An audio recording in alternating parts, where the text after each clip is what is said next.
Good afternoon, everybody. My name is Inga Cotton. I'm the founder and executive director of San Antonio Charter Moms, and these are Charter Moms Chats. Today, we're featuring KIPP Texas San Antonio and their partnership with the Special Olympics. And this year, they are now a part of the Unified Champion Schools program. And so, to tell us more about what's happening, to make KIPP Texas San Antonio a more inclusive education environment, we have Jaime Fountain, who is the director of special populations at KIPP Texas San Antonio. So she has had a long career in special education and is setting up this partnership with Special Olympics. And also Bridget Galvan, who's the athletic director at KIPP Texas San Antonio. So she oversees sports and PE for all the campuses across San Antonio. So thank you, Jaime, and thank you, Bridget, for joining me on Turtle Moms Chats. Oh, thank you for having us. Yeah. Okay, so I wanted to ask more about so what is the Unified Champion Schools program? Because honestly, like I've heard of Special Olympics, but I had not heard of this program before. Finding out that it's part of what you do at KIPP. So let me put this up on screen so folks know what we're talking about. Unified Champion Schools. Yeah, so this is a program that helps promote social inclusion of students with disabilities. And so it gives us the opportunity to allow our students to practice sports that would lead to Special Olympics going into different competitions later on.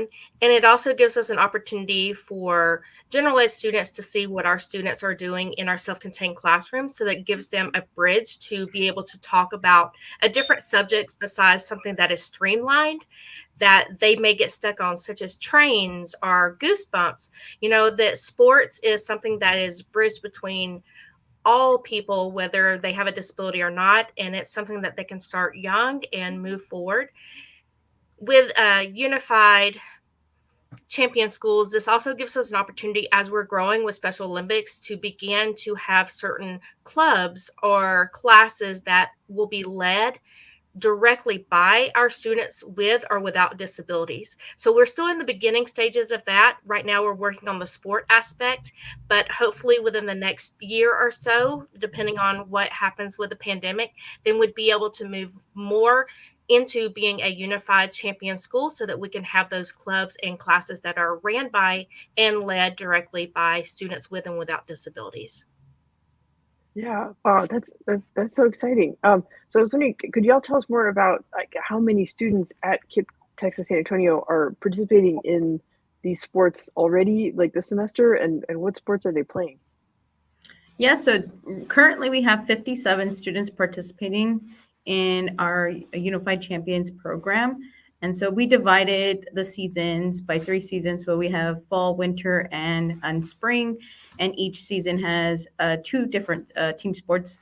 For the fall, we are participating in bocce ball and flag football. In the winter, it is going to be volleyball and table tennis. And for our spring sports, we're going to be practicing basketball and soccer.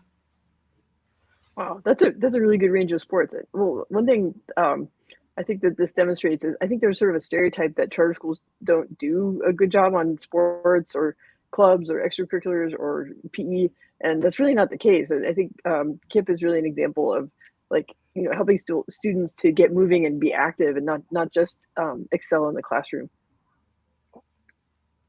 Okay, so I want to ask more about how does Unified Champion Schools change how students with disabilities participate in PE and sports, and how they're able to interact with their general education peers in sports? So the Unified Champions program is an added opportunity for our schools to continue to provide inclusivity to our students that we currently serve.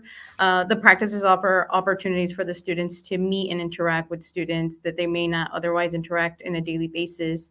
As a result, the students create friendships, they create bonds, and it's all through just team sports and during their practices. So when they play like a sport like basketball Mhm. in Unified Champion Schools, like do they get extra practice to learn the skills? Like, is it like it might not be the same on ramp for a child with like learning differences? No, and so we address that, and so the minimum requirement is that the students practice once a week. However, we wanted to give our students an additional day of practice. So they practice twice a week, practice for 30 minutes. We designated a time and a space for them to practice. So right now they're currently practicing bocce ball. The traditional equipment is a little bit heavier. So what we did is to modify the type of equipment. We use gator balls. They're a lot lighter, still using the different color scheme. And then we just, depending on the sport, we just modify equipment, space, the number of students participating. And it just depends on each campus, because some campuses have a little bit more students compared to other campuses where it's a couple of students. Yeah. So, and then you mentioned like bocce. So that you're using different equipment, like balls that are like a little lighter, maybe a little softer. Yeah. Like, are they? And then do you kind of modify how the game is played a little bit? Yeah. So the great thing is we created a practice schedule that the coaches are able to follow. It's broken down into 4 weeks. The first week is just an introduction to the sport that they're going to begin. They talk about the rules, go over vocabulary. That way the students become a little bit familiar with terms that the coaches will eventually use the following weeks. And then week 2, 3, and 2 and 3 are focusing on just skills. And then week 4 is gameplay. And for traditional basketball game, it's usually 5 against 5. But some of our campuses don't have enough students, so we can do 2-on-2, we can do 3-on-3. We can make some small modifications. That way the kids are still able to compete in a smaller setting. Yeah. Okay. Well, that's great. So I want to ask, how do the kids who get to participate in sports through Unified Champion Schools, like how do they feel about, getting to move around and like getting to play, getting to participate? So we were actually on a campus right before Thanksgiving break, and one of our coaches, which are actually our coaches, are our self-contained teachers and paraprofessionals. They go through the training through Special Olympics, and they were asking a lot of questions in the beginning, not really sure how to get this started since it's new for KIPP. And so we gave them an FAQ. And when I went back to visit the school right before Thanksgiving break, this one teacher was just like, "Oh, let me tell you this. And have you seen the pictures?" And the kids are really excited. Like, Yabachi is really new to them. And then they had a bunch of students that are not part of the program that was like, "Well, what sport are y'all playing?" And so that gave them an opportunity in the hallway to be like, "We're doing this and y'all aren't," type of thing. And so they were able to, really celebrate what they were doing outside. And it got the school excited to see, oh, they are able to do different things. And so inviting them during PE, or for the younger kids, recess was like, "Oh, well, we saw that you could do this. Do you want to join us to play? Or do you want to, come sit with us for lunch," for those that are still having lunch together. So it was really exciting to hear that excitement that came from the coaches, but then to hear the chatter in the hallway, it was like, "Oh, did you see them? They were over there playing this. I wonder if we could go over there." So it was really neat to hear. Yeah, so the students who are participating in bocce, like they have this like special knowledge that they can share, right? And Yes. then yeah, I mean it's a fun sport to play, but there aren't that many like bocce courts like around town. Like I can think of a few, but it's it's kind of few and far between. People think of it more as like a European type sport, but it's easy to understand once you see it and exciting and like so how cool that like the kids who are participating in it have like that that extra thing that they can share, and that it's appealing to the students who aren't necessarily assigned to play in the sport. I think that in also like encompasses, because of COVID, they haven't been able to be close together or haven't got to play with each other.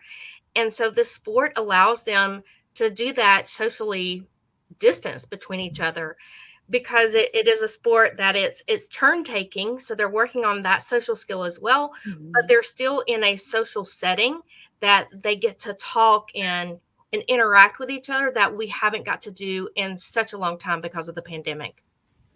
Yeah, yeah. No, that's a really good point. Right, you're not up close to your opponent, but you have to be aware of what they're doing, and and you're kind of competing against yourself, right? Like trying to Right. roll the ball in a more accurate way. Yeah. Okay, well, I want to ask about Jamie, you kind of touched on this because you talked about like how the coaches are observing this and like the chatter that you hear among the students in the hallway, based on what they're seeing. But like, how does Unified Champion Schools promote inclusion? Both like within the sports context, but also just like across campus. Yeah, so this was something that Bridget and I were talking about earlier. When I first came to KIPP, Special Olympics wasn't here yet, and I was used to previous districts or out of when I worked in Texas. Before coming to Texas, in Georgia and Virginia, then I was a part of Special Olympics and then came to Texas and was part of that. But when I came to KIPP, it wasn't there. And so this is something that has been in the works, but the pandemic has kind of stopped it. But being able to see the kids get excited about the sport that they're doing and actually seeing students that wouldn't typically go out for a sport, we're seeing that. We're seeing our students that have intellectual disabilities that want to join the basketball team or the dance team. They had a folklorica at one of the campuses a couple years ago that quite a few of our self-contained students were a part of and got to do that performance for them. And then Bridget was talking about some of the students she was aware of that was part of some other basketball or soccer. And so they're seeing that, yeah, we can do this. And so it's just encouraging to hear the coaches now saying, hey, the sport's coming up and the posters are being posted around school. And so the kids are like, oh, well, that's a skill we're going to be practicing this year. So I'll feel more comfortable. And so hopefully we'll start seeing more and more of our students that are part of special ed that are going to go out for these team sports. Yeah, that's a huge change because I think I mean I think families of children with special needs they tend to feel like doors get closed to them a lot, right? They feel like that they have to kind of do kind of pick and choose which battles they're going to fight, right? And they're used to getting turned away or saying, well, no, this isn't the place for you. And so it's actually a radical statement to say all of these places are places for every kid, and that's not typical in the school environment, but I hope that that's where we go as a society. Yeah, because in years past, you usually see somebody with a disability that was like the water boy or the water girl or whatever. No, they're learning these skills just like everyone else. It may be modified, but they're going to be ready for a team sport within a year. And so they may not be the one that is a starter or one that plays most of the game, but they're going to be able to jump in there and do just like their other peers are. Yeah, yeah. Well, Bridget, do you have something you want to add about on this what we're talking about, like inclusion and sports? Yeah, no. And that's one thing too, even when I served as a physical education teacher, as we were always inclusive to our students. Majority of the times, the general ed class that was selected for those students that were in the self-contained classroom was physical education. And so that would be a great way for the students to communicate and build relationships with the students that eventually they would see once approved that they were able to go into the general ed classroom. And so it's just a pathway for us and that's how, when I connected with Jamie, I was like, this is a great way for us to include all our kids. Like Jamie said in the past, we're starting off small where we're just focusing on developing the student skills this year. Next year, we want to focus on being competitive and then including the rest of the SPED students and then eventually the general ed students as well. Yeah, yeah. Well, that's wonderful. Well, I always like to close out these discussions by, I'm so proud to highlight like great things about what KIPP San Antonio is, KIPP Texas San Antonio is doing. But before we kind of get, do the call to action to the families who are watching, I just want to give both of you a chance to kind of offer any kind of reflections or closing thoughts about, the importance of Unified Champion Schools and like how you feel about that being part of KIPP Texas San Antonio.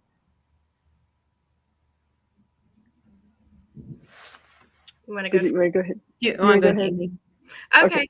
Yeah. So any family that is out there that is looking for a home for your student, please considering coming to KIPP.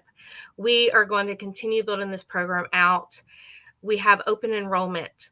There is nothing that would stop us from taking your student. We don't ask questions up front about your student's disability. We are an open charter school, public school. We do follow IDEA. We are making sure that our students are following the least restrictive environment. If it is self-contained, it's self-contained, but they're still going to get the exposure that they need with general ed students, and we're going to be able to accomplish this with Unified Champion Schools. Yeah.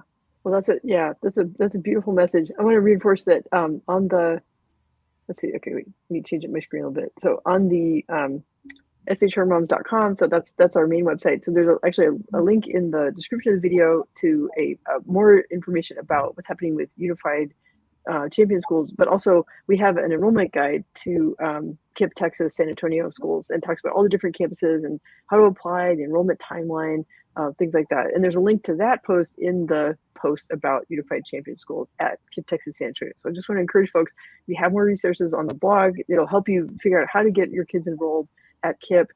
We also have a discussion group on Facebook, so it's San Antonio Charter Moms discussion group, and that's a great place. There's KIPP families in the group who can answer questions about what it's like, and they will reinforce what Jamie and Bridget are saying about like how much fun kids are having with sports, and that it really is, it's a public school, it's open enrollment, and they're working really hard to make it as inclusive as possible for all the children, so they can all learn from each other and all have that pride and that sense of participation.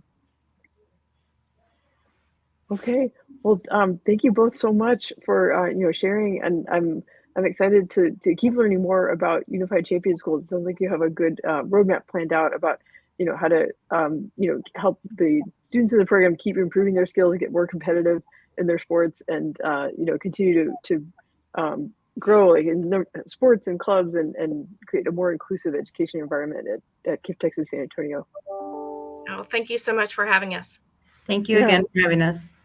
Thank you. Okay, take care. Okay. Bye.